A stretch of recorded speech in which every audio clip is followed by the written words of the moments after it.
Aujourd'hui, je me présente Madame Neykoumba Diouf-Gueye, chef de département suivi du consommateur. Donc tout ce qui est en rapport avec les associations de consommateurs, les communautés, les réclamations, les litiges et plaintes donc, sont traités au niveau de notre département au sein de la direction des affaires juridiques et du consommateur. Voilà, j'ai le plaisir donc de vous présenter le rapport annuel de 2020. Il se trouve être un rapport global pour les 3 opérateurs. Il s'agit de Free, Expresso et Orange. Donc voilà le plan de la présentation. D'abord les chiffres Free, les chiffres chez Expresso, la proportion par type chez Orange, diversité des cas chez Orange, les zones impactées par la qualité de service, l'enquête de satisfaction. Donc l'enquête de satisfaction, au-delà donc de la prise en charge qui se fait avec l'opérateur, et une enquête menée par l'ARTP en conformité avec les autres opérateurs, donc sur le choix des critères qui permettent de définir une satisfaction ou pas chez le consommateur. Donc on a juste quelques cas de contentieux et juste en dernière partie les constats, les initiatives qui sont en cours et les défis pour le régulateur. Merci Khadi. Voilà, donc on est saisi par différents types de canaux. Il y a le numéro vert, il y a les mails, le mailing contact@artp.sn, il y a le courrier écrit. Donc en fonction donc, de chaque canal, il y a un pourcentage qui est élaboré. Pour le numéro vert, le 800, 800, 200 de la RTP, on est à 73%. Et juste... Excuse-moi.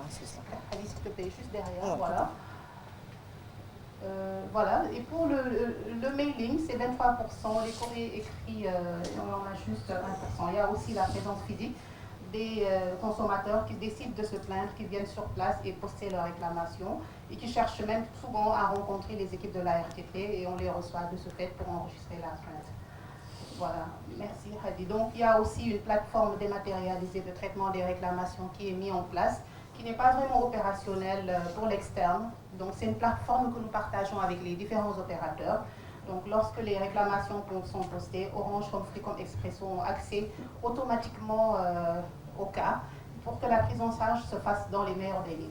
Donc il y a une décision aussi, un acte juridique qui accompagne cette prise en charge des réclamations, parce que vous ne vous doutez certainement pas qu'au début c'était difficile, mais aujourd'hui on a un taux de traitement qui avoisine pratiquement les 80-95%. Donc il y a une décision qui accompagne. Et lorsque la plainte est commerciale, l'opérateur a dans les 72 heures pour faire la prise en charge de traitement, contacter le client et traiter. Lorsque la plainte est technique, l'opérateur a 15 jours pour faire le déplacement sur site, voir ce qui se passe, s'il s'agit d'antenne, s'il s'agit de qualité de service, de couverture, d'appels qui coupent et autres. Donc ça c'est technique. L'opérateur a 15 jours pour faire la prise en charge.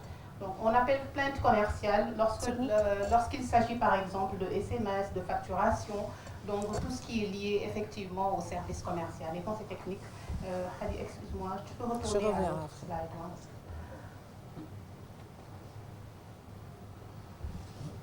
Voilà, donc ça, ce sont les chiffres de Free qui sont à 41 réclamations, 41 cas pris en charge, 25% sont techniques, 75% sont commerciales. Les zones impactées par la qualité de service, c'est comme Baïfal, Darou Gaïthez, Fas Gouloukom, Mandégan, Aziguinchor, Balengor, Kafrine. Donc lorsque nous allons sur l'enquête de satisfaction, nous voyons que contrairement à ce qui est annoncé par l'opérateur Free, seuls 62% des clients sont satisfaits. Donc les pas satisfaits sont de 29% et injoignables 17%. Donc voilà les critères qui reviennent souvent chez Free. Les plaintes sont liées souvent à la portabilité, débit de compte, Internet, Free Money, suspension, service payant non demandé, qualité de réseau, promo ou bonus, dysfonctionnement, absence de réseau diffère. Voilà, donc Expresso, Khadi Vazi. Donc Expresso, cette année, on n'a pas reçu énormément de plaintes. Nous soupçonnons un problème technique. Certains des clients Expresso nous l'ont signalé, comme quoi ils arrivent difficilement à joindre le service client de la RTP. Donc nous sommes en train de voir avec les équipes techniques de Expresso où se situe la responsabilité, que cela puisse être corrigé au plus vite. Donc on n'a pas reçu beaucoup de cas, juste 5 donc, pour cette année. Et parmi ces 5, les satisfaits sont 2 sur 3, donc pratiquement moins de 50%. Donc on va directement sur Orange. La plupart des réclamations proviennent du réseau Orange. Effectivement, qui a beaucoup plus d'abonnés aussi. 222 complaintes reçues cette année 2020, parmi lesquelles 107 sont techniques et les autres sont des plaintes d'origine commerciale. Voilà, la diversité des cas chez Orange. Donc, nous avons noté cette année beaucoup de perturbations sur l'Internet, qui équivaut à 20%, des services activés à tort, 16%, l'absence de réseau, 19%, hausse sur les Linux, 10%, parce que 2020, si vous vous en souvenez bien, on a eu beaucoup de réclamations sur les Linux. Message d'injoignabilité, donc 0,1%, parce qu'il arrive qu'on appelle et que la personne se trouve être injoignable sans pour autant qu'on ait des explications, effectivement. Donc on a eu des réclamations par rapport à Orange Money, blocage sur la portabilité, facturation abusive et cas pris en charge par ARTP 4%. Les prix en charge par ARTP sont des cas de régulation qui ne concernent que l'ARTP. Donc les zones impactées, voilà, le premier trimestre, le deuxième trimestre, troisième, quatrième. Donc quatrième trimestre, on a Almadies, Sali et autres. Et donc beaucoup de zones dans Dakar. L'enquête satisfaction chez Orange, nombre de cas concernés 213, les satisfaits 63%, les pas satisfaits 25%. Donc les pas satisfaits, c'est un nombre qui évolue souvent parce que c'est lié à la couverture, c'est lié à la qualité de service. Et très souvent aussi, l'opérateur a un plan de déploiement qui est programmé sur 2 ou 3 ans. Donc voilà pourquoi souvent les plaintes techniques sont difficiles à résorber. Donc il y a une partie litige aussi, donc très souvent la réclamation évolue et après, ce n'est même plus une réclamation, c'est une plainte ou une litige. On a des cas comme les clients Wari qui voulaient se faire rembourser leurs fonds à un moment donné avec le blocage chez Wari. Donc au niveau de la Poste, nous recevons également des cas. Donc très souvent, ces cas vont même au contentieux. Et quand c'est le contentieux, l'opérateur est convoqué en même temps que le client et le régulateur et nous essayons de trouver un consensus dans ce sens-là. Donc, affaire Neurotech. Aussi, il y a les constats majeurs. Nous avons remarqué qu'il y a beaucoup d'abus sur les données personnelles chez Orange. Donc, très souvent, ils vous envoient des jeux, alors que le client s'en plaint déjà, ce n'est pas un service demandé. Et très souvent, le client trouve que c'est un abus. Il y a une facturation du fax qui n'est pas fonctionnelle. Donc, beaucoup d'entreprises qui détiennent toujours le fax sont facturées sans même s'en rendre compte. Donc, il y a une surfacturation des serveurs vocaux, c'est dénoncé. Donc, très souvent, les plaintes aussi nous montrent qu'il faut revoir les contrats qui lient l'opérateur aux utilisateurs. Il y a une demande de réparation pour préjudice causé. Donc, c'est des types de réclamations qui reviennent, qu'on n'avait pas dans le passé et qu'il faut prendre très au sérieux. Et donc, au niveau du régulateur, nous sommes dans une phase de réflexion par rapport à cela. Donc, les initiatives en cours, donc imposer à SN La Poste de mettre en place un call center pour l'écoute de ses clients, parce que La Poste n'a toujours pas de service client. Imposer aux opérateurs, donc, ou alors demander aux opérateurs d'envoyer un courrier, déjà de procéder à une réparation pour les clients qui le souhaitent, parce que très souvent des préjudices sont causés. Quelqu'un a une ligne sur Internet qui se sent, voilà, il y a une panne quelque part, et pendant 3 ou 4 mois, le client ne dispose plus du service, et pourtant il est quand même payé. Et très souvent, par rapport aux préjudices causés, le client demande à ce qu'une réparation se fasse, ce qui n'est pas encore pris en charge par les opérateurs. Il se passe seulement de gestes commerciaux. Donc, nous essayons de voir comment faire pour aller au-delà de cela. Donc, chez Wari, demander à ce que les clients soient remboursés.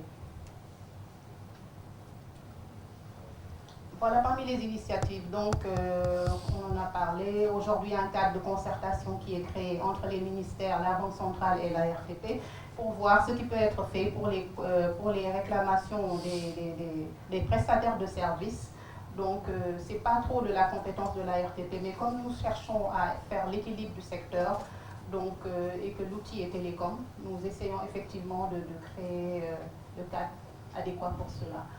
Donc, saisir la CDP lorsqu'il y a utilisation abusive des données personnelles, revoir les paramètres d'activation des services payants attribués sans consentement chez Orange. On parle de Dalaltone qui est activé sans consentement, sauvegarde de répertoire qui est activé sans consentement, Gameloft, beaucoup de services qui sont activés et où le client se sent vraiment... voilà. Donc vraiment on a des cas par rapport aux services activés à tort. Voilà, donc s'impliquer contre les blocages liés à la portabilité des numéros. Il y a un comité en interne qui existe déjà, qui s'occupe de la prise en charge de ces cas-là, ces clients qui veulent se faire porter chez le concurrent ou qui subissent un blocage.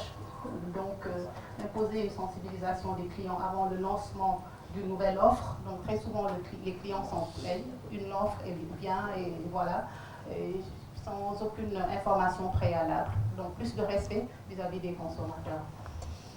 Voilà, donc les défis du régulateur aujourd'hui, c'est ça, satisfaire les sollicitations, être à l'écoute. Donc une campagne est prévue pour l'information sur l'existence du numéro vert. Donc vous avez suivi sûrement l'application Samaredo.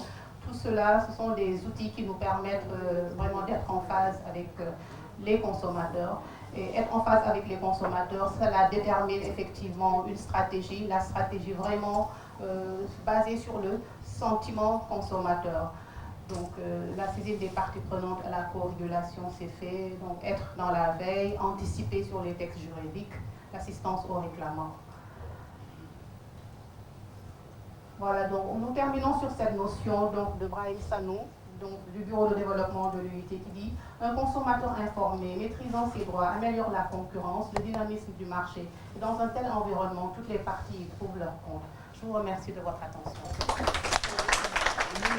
Merci, Comba.